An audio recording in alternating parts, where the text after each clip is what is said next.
Today on CityCast DC, hundreds of people showed up to a Montgomery County school board meeting this week in protest, and we'll tell you why. Plus, there's a lot of uproar over the newest possible investor in one of DC's biggest sports franchises, the group that owns the Wizards, Mystics, and Capitals. Lastly, we've got 4th of July events for you. I'm here with CityCast DC's Julia Karen and Kayla Cody Stemmerman. Let's round up the news this week.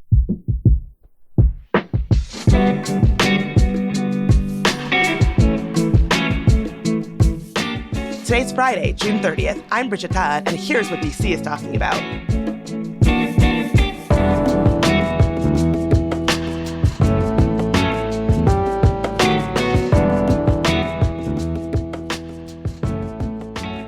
So I know that we're all breathing in this smoke from Canada, but the smoke from the wildfires is not the only toxic thing in the air in the DMV area recently. Am I right? Could not be more true. Yikes. Bridget, tell us about it. Hundreds of extremist groups protested on Tuesday outside of the Montgomery County School Board meeting. So let's take a look at who was there. Largely Muslim and Ethiopian Orthodox parents, and also some conservative groups. The Council on American Islamic Relations was there, as was the Family Rights and Religious Freedom Coalition. Also, Moms for Liberty, which is pretty well known. The Southern Poverty Law Center has named them an extremist group. They're all protesting the school district's decision in March to adopt a no opt-out policy for its updated K-12 curriculum that includes books featuring LGBTQ+ characters and topics such as the Stonewall Riots by Gail Pittman and Uncle Bobby's Wedding by Sarah Brennan. So the school board was not even planning on talking about any of this on Tuesday, and they actually had to tighten security ahead of the meeting because of all these protests.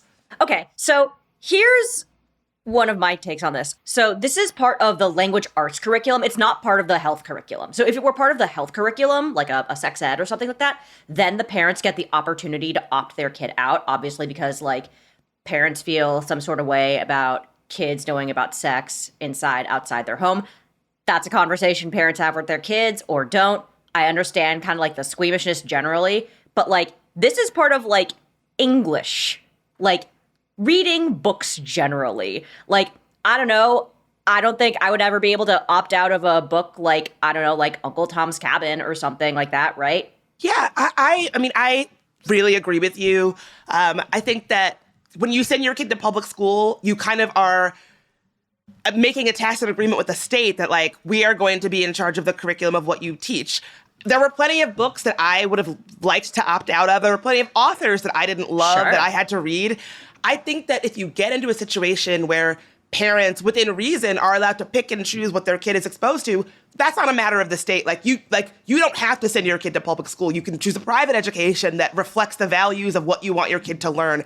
I think that, like, within reason, the fact that these parents feel that they can say, like, no, not this book, yes, this book. A health curriculum, I don't happen to agree, but I think there's maybe some more wiggle room there. But for a language arts curriculum, honestly, if you really don't want your kid to be learning this stuff, there are plenty of private schools. You could homeschool your kid. There are other educational choices that you can pursue. I think that, like, the reason why we're seeing this is because nationally we have seen so many extremist groups telling parents that the way to feel empowered about your kid's education is to go and raise hell about the fact that they're reading books by queer authors or Black authors or something like that. I think that's why we're seeing this. So they adopted this policy like back in March, right? So it's actually been several months of protests. This isn't the first time we're seeing, well, it's the first time we're seeing this many people come out, but there's actually, there's a lawsuit filed against them in May for this exact reason. That's right. So the 3 families who were suing say that pride books for kids in pre-K to 5th grade were inappropriate and against their religious beliefs. The lawsuit actually argues that the school system is violating their First and 14th Amendments, along with a Maryland state law that allows parents to opt their kids out of sex ed. But again, as Julia said, this is not part of the sex ed or family life curriculum. These are language arts books, right? Also, like, and this is like daughter of a lawyer just like sneaking her way in. Like, I don't see anybody complaining about like the Iliad or the Odyssey over like religious beliefs, right? When it's a completely different religious system. Like, if you wanted to take this to hypothetically an extreme, if you're a member of the Church of the Flying Spaghetti Monster and you only believe in same-sex unions, couldn't you say that like every straight relationship, hypothetically in language arts, is a violation of your beliefs, right? Like, if you want to take this argument all the way to the end, you could say literally anything is basically against the religion. Now, like, one of the reasons that Montgomery County is getting some heat and some smoke if you will, for this. I see what you did there. I know. I'm here all week, folks. Is because it's Maryland's largest school district. It's also one of the top school districts in the nation. Like, parents move to Montgomery County specifically to have their kids in these public schools, to have their kids have this very highly touted education. So I understand, like, holding school board members to account and saying, hey, we want the best for our children. And I do think that there are some, like, sincerely held religious beliefs here about, like, hey, like, there are some things that, like, we are uncomfortable about. But, like, at the same time, like, yes, it is public school. And if you're trying to make everyone happy, nobody's going to be happy. And if nobody is happy, like, everyone is happy. Like, at a certain level, there are lines that they can and can't draw. And so I understand that, like, in the language arts program, yes, like, they might get some flack for this. But generally, overall, like, could you argue against them? Sure, like, you can try. I don't know that Maryland and Montgomery County would hypothetically lose this case if it really came to a head, you know? So I completely agree with you. I have a really strong feeling about this.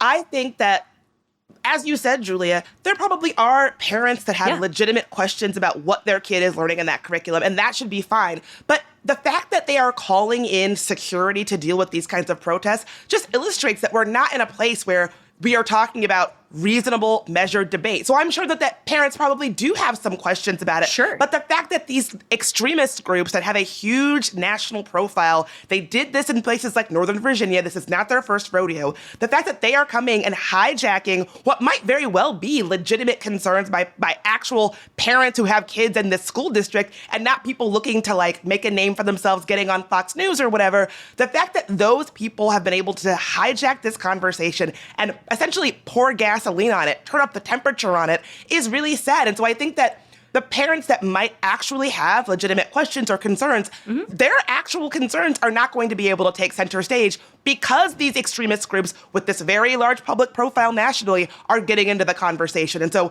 in fact, if these parents did have, like, real, reasonable, legitimate concerns, which they very well might, having these larger extremist groups in the conversation is certainly not a way to have those conversations heard. Because, honestly, schools should not have to call in security to deal with parents' concerns. Parents have had concerns about what their kids are learning in schools since schools began. The fact that they need security just goes to show that we're not in a climate where it is normal, regular, parents having concerns with school that we're all familiar with. This is something else entirely. Yeah, no, it is. That's a great point. It is a good point. I think the other thing about this is that the largely Muslim and Ethiopian Orthodox parents, like, they probably have a point here. But, like, the idea that you're glomming on some extremist groups and having it be, like, in, I guess, bad faith to, like, hijack the conversation, that's kind of where, like, I lose the plot a little bit. It's one thing for these parents who have the kids in schools and are like, you know what, man, like, I just want to have a conversation with the teachers. Like, I just want us to figure this out. We have some reservations about this thing. That's one thing. It's another thing if, like, you have people who don't have kids in the school system. Like, how many of these extremist group parents actually have kids in the Montgomery County school system? Like, I would like to know. Right. Tell me where your kids are. Well, it's reflecting a view that, like, isn't actually there, right? Like, it's not actually necessarily a publicly held belief in Moco County. Like, it's somebody else's belief, like, system that is being pressed upon it. It's not crazy out there pieces that we're talking about. Like, there are works that would make up any well-rounded curriculum. And I would think that parents and families can choose what their student wants to take away from that curriculum. I should hope that they have those conversations on their own as well.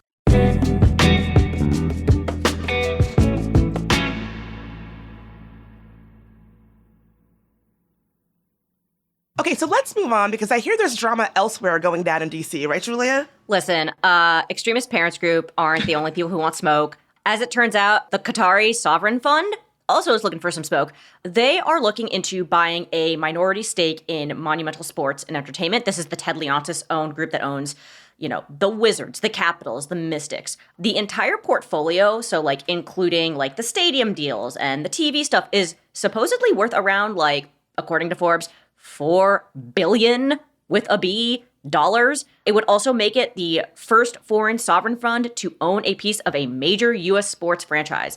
This isn't the first time that, like, Qatar or Middle Eastern countries have had interest in business decisions going down in DC, particularly in sports. When the Capitals were on their way to winning the Stanley Cup in May 2018, Qatar donated $100,000 to the downtown DC BID, the Business Improvement District.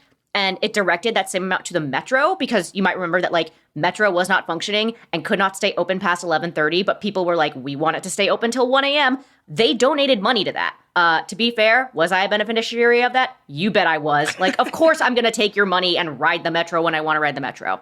The other thing here is if Qatar gets involved, it could affect Ted Leonsis' ability to buy the Washington Nationals. Major League Baseball doesn't have a rule for foreign investment funds. So this is kind of like uncharted territory here. Like, we don't know, like, what is going to happen. The NBA board is reviewing this whole thing.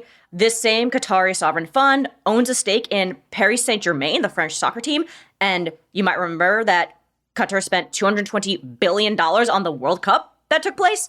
So a lot of people are coming out and saying that this is sports washing. Do you guys know what sports washing is? Ever heard of it? Please explain. I have never heard this word. Never heard of it? Okay, so basically this is using money and sport as a way to distract from human rights abuses. Candace Buckner of the Washington Post goes absolutely in on Qatar and basically says, like, monumental sports is one of the best places for women and LGBTQ plus people to work. So, like, if Qatar buys this, like, 5% minority stake, is this just lip service? From Ted Leonsis, she has this fabulous quote. Monumental Sports and Entertainment's pursuit of Qatari money signals the company is okay with all of this, confident that, over time, we will still be just fine with buying tickets to watch Alex Ovechkin or showing up to Capital One Arena when LeBron James comes to town. It's kind of like the beginning and probably not the end. I don't know. What do you guys think about getting a 5% stake from Qatar in MSC Sports? I think that all the issues that you raised are really valid, but I don't know. It makes me want to have, and this is not something that I have expertise on, so someone else can fill me in if they do.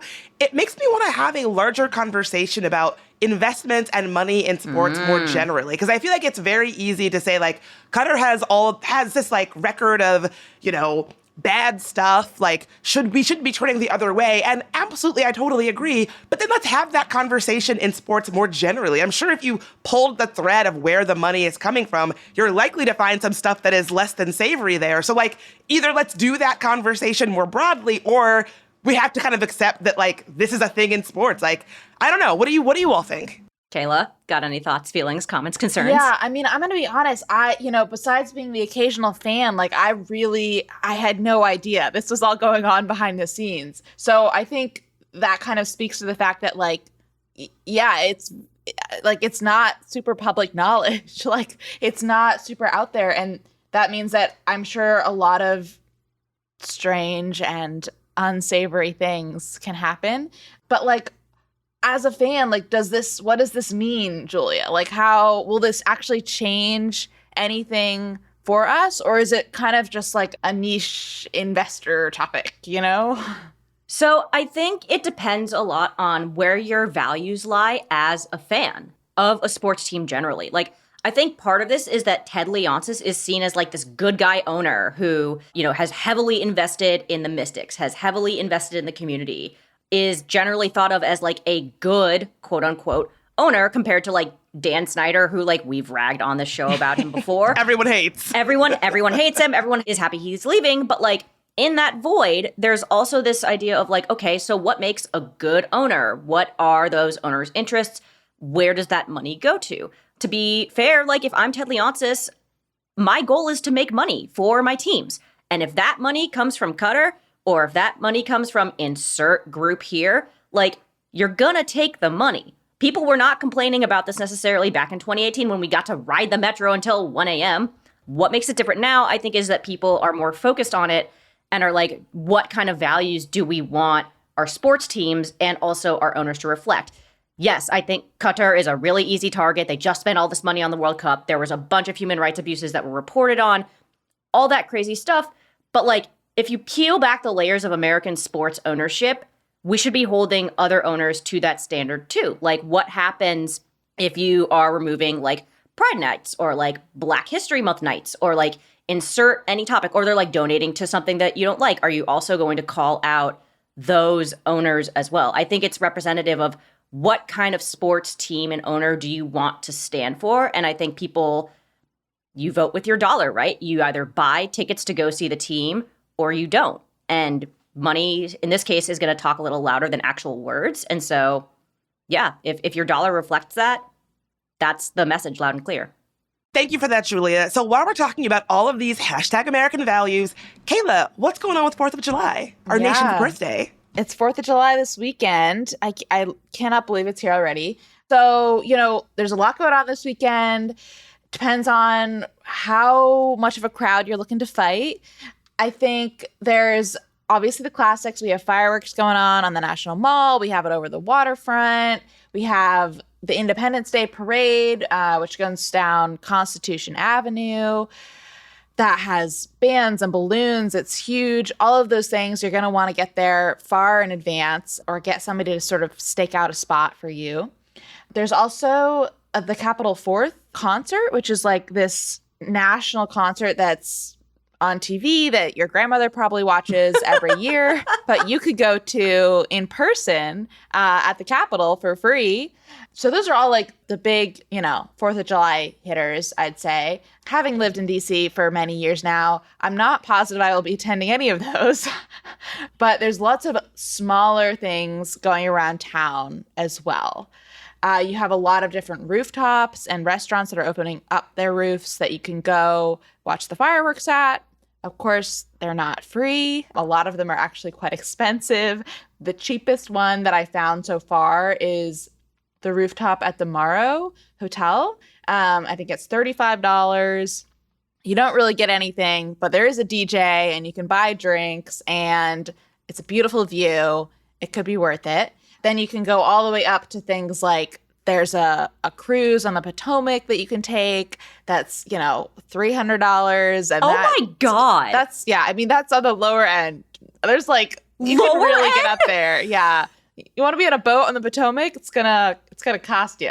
Okay, can I step in as the oldest person in this conversation?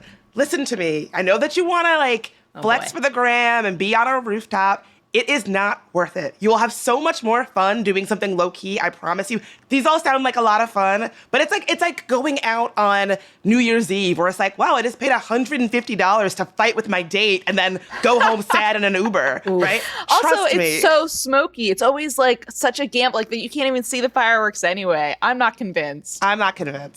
Here's the thing. There is an easier way to do all of this. And it's a strategy that I have been using time in memoriam. And that is find a parent who has an office that has a rooftop like my dad did. And you just go there or a friend and you grab your drinks, you grab your snacks, you grab your binoculars. You can get your photos for the hashtag gram, if you will. Nobody cares about fireworks photos, guys. Let's be real. It's the same experience. It's less fighting and it's free. It's free. Yeah. It's free. That's the most important part. Free. You need to have a thing be free on our day of freedom, right? Yes, ooh. I love that. And Kayla, you are so right that I'm guilty of this too. I gotta get a picture of these fireworks. No, but you're never gonna go back and look at those fireworks pictures, and nobody wants to see them. And so what are you doing? Speaking of more casual things, what I like to do sometimes is you can get a lot of restaurants will offer these picnics that you can take to go to wherever you're going, whether it be your friend's rooftop or fighting crowds in the National Mall. But some restaurants like Ellington Park Bistro is offering this. Papatella is having, this charcuterie board picnic that you can buy and pick up. The Unconventional Diner is doing a fried chicken, party picnic that you can pick up. And these are all quite affordable, $50. You and 4 friends can pick it up, go somewhere, hang out for the evening, and watch the fireworks. Mm-hmm. Where are you guys' favorite spots to watch the fireworks for the 4th? Ooh. What are your secret, what are your secret spots? Give it up. Why would I give away my secret spot, Kayla? I can start. I usually go to the Cardozo High School up on the hill in Columbia Heights. It's always a party. There's enough people where it's fun, but it's never too crowded. You can have a great view of the fireworks, and you can get home without any traffic. Or for me in Columbia Heights, you can get home without any traffic or ordeal. But sad news, this year it looks like the school parking lot's gonna be closed because they've gotten so many complaints over the years. So, Julia, Bridget, what are your favorite spots? Mine is probably my own home. I don't have like a stellar view or anything, but like honestly, it works for me. You see some of them, you don't get the greatest view. Honestly, in Columbia Heights, like the DIY hood fireworks are like, I think, more exciting than the actual like official city fireworks, even though they might technically be illegal, ? So I get a great view of those, which suits me just fine. Yeah. So I have, in the last couple of years when it was like safe to go see people, have been going to my friend's apartment near the Noma Gallaudet metro stop. They have this huge, big, tall building. And because it's near the Capitol, you can see like the Capitol fireworks, but you can also see all the like baby fireworks that happen all around the city. It's a nice little like mix of everything that like makes DC, DC. I will say, like, if you are going to go out and party hardy for 4th of July, one, please wear your sunblock. It's hot. It's gross. We do not want skin cancer and or melanoma happening around here. Also, please hydrate, guys. Hydrate or dihydrate. If you take one thing from this, please drink water. Always. Thank you, Julia. Thank you. These events will all be in Monday's newsletter, so subscribe if you're not already. You can text DC to 66866. If you're not, we also have a website, so you can do it the old-fashioned way. Mm-hmm. Thank you, Kayla. Okay, so y'all know that we end every Friday news roundup with a DC life hack. Just a tip to make your life in DC a little bit easier or better. Kayla, what you got for us today? Okay, so the tip for today has to do with group housing. As somebody who's lived in a lot of group homes throughout their DC life, my top tip for finding a comfortable place is to, first of all, make sure you check how many bathrooms there are. Like the bathroom to people ratio is very important. And my second tip is to ask if people have significant others and how often those people are over, because that can really up your roommate count a lot very quickly. Oh, yeah. No shade to any past roommates of mine who are listening. So we're going to be doing a whole episode on this soon. So we want to hear all of your hacks about how to stay sane when you're living in a group house and how to find a good one, how to find good roommates. So if you have any hacks, please shoot us an email at dc@citycast.fm. And that's all for today here on CityCast DC. Our lead producer is Priyanka Tilve. Our producers are Elizabeth Kalma and Julia Karen. Our newsletter writer is Kayla Cody Stemmerman. Our production assistant is Susanna Brown. And our hosts are Michael Schaefer and me, Bridget Todd. Music is by Alex Roldan. And if you enjoyed the show, tell someone who's staying in town for the 4th of July. We'll be back Monday morning with even more news from around the city. Talk to you then.